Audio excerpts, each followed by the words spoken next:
다시 강달러라는 말이 쉽게 써지고 있습니다. 물론 아직 킹달러 말까지는 가지 않았습니다. 그러나 강달러가 이제는 언론사들 기사에도 자주 등장하고요. 또 인터넷이나 방송에서 이야기할 때도 자주 등장합니다. 이 말은 다시 환율의 시간이 됐다는 이야기예요. 환율의 시간. 그만큼 말입니다. 환율의 어떤 변화가 굉장히 크다는 이야기예요. 실제 말입니다. 역외 시장에서 우리 원달러 환율은요. 조금이라도 계속 올라가고 있습니다. 오늘은 여러분 보시다시피 2.5원이 올라갔어요. 뉴욕의 차액 거래 선물한 시장에서 말입니다. NDF라는 게 뉴욕 차액 거래 선물한 시장이라는 뜻이거든요. 여기에서 2.5원이 올라갔다는 것은 뭐 25원이 올라간 것은 아닙니다. 그러나 어제도 올라가고 그제도 올라가고 계속 지금 역외 시장에서 올라가잖아요. 역외 시장에서 계속 올라간다는 것은 여러분 외국인들이 원달러 환율을 바라볼 때 저거 계속 올라갈 수밖에 없다 이렇게 보는 겁니다. 그렇게 보는 겁니다.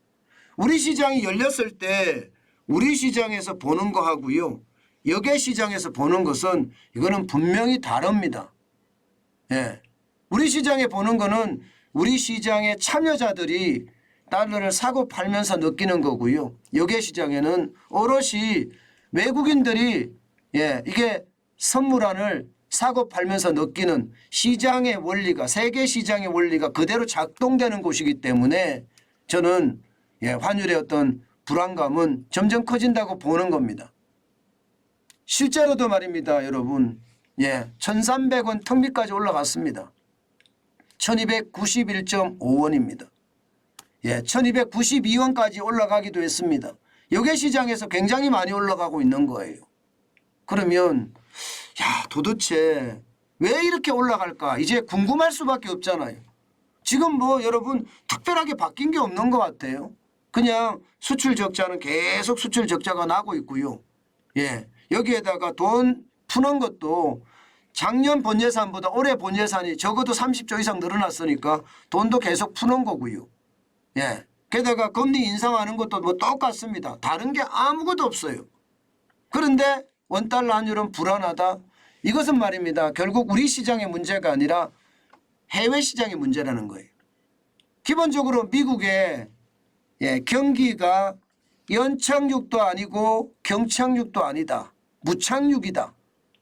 다시 말해서 경기에 손상이 안 가고 경기는 점점 활성화될 거다 하는 게 지금 시각이에요. 그 대표적인 이유가 1월에 비농업 고용인구가 51만 7천이라는 괴물 수치가 나왔고요.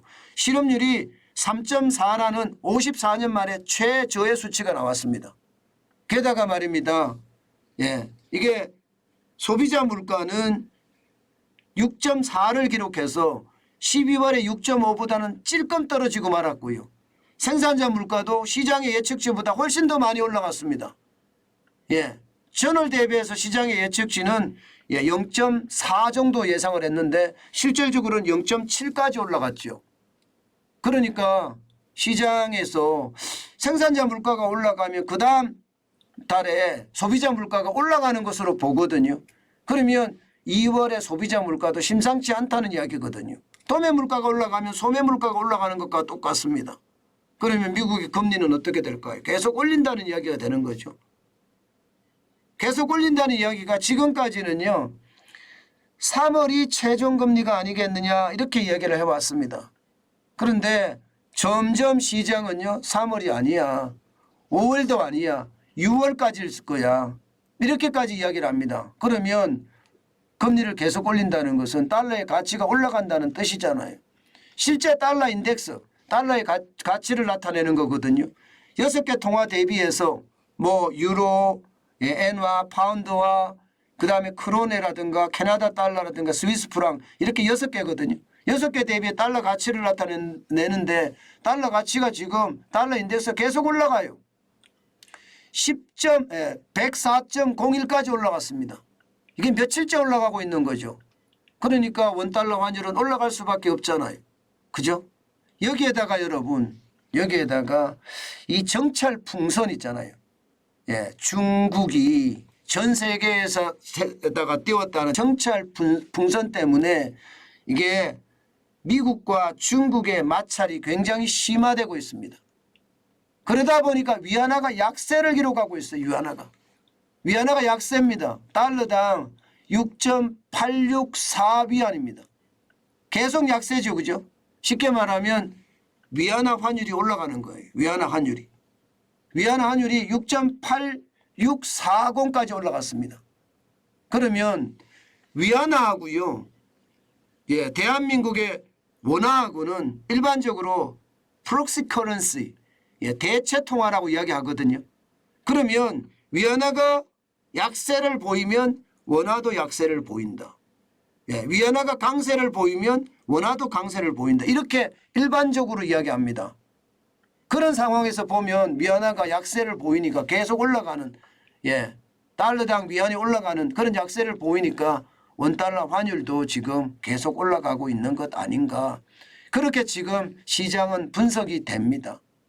분명한 것은 여러분, 예, 지금 어제, 예, 마감한 것이 1284.8원인데요. 지금 현재 시장은 1291원까지 올라갔다. 1291.5원까지 올라갔다는 것은요, 또 1300원의 고지가 저기 앞에 보인다는 뜻입니다. 1300원이라는 숫자는요, 코로나19의 위기 때 1285.1원보다 이미 더 넘어서 버렸습니다. 코로나19의 위기 때만.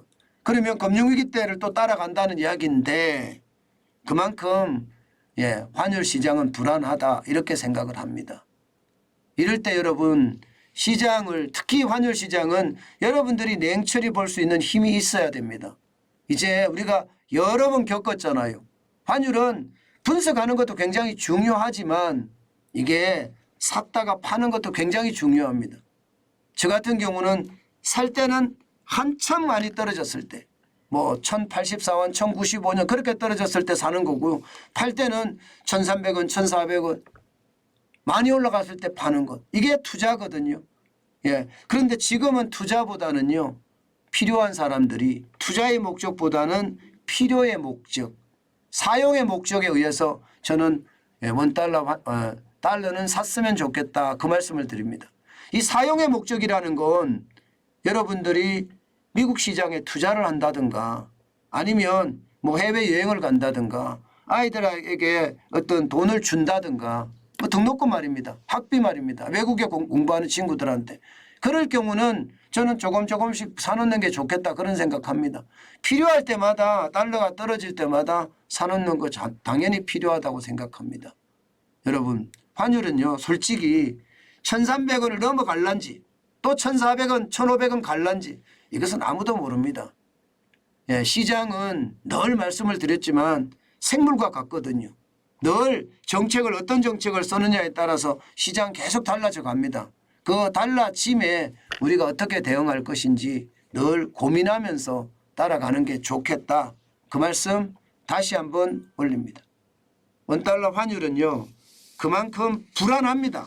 굉장히 불안합니다. 그래서 그 불안함을, 예, 항상 생각해야 되는 것을 아닐까 그런 생각까지 해봅니다. 저는 달러를 가지고 있다면, 예, 늘 시장을 예의주시해야 된다. 그 말씀 다시 한번 올리겠습니다.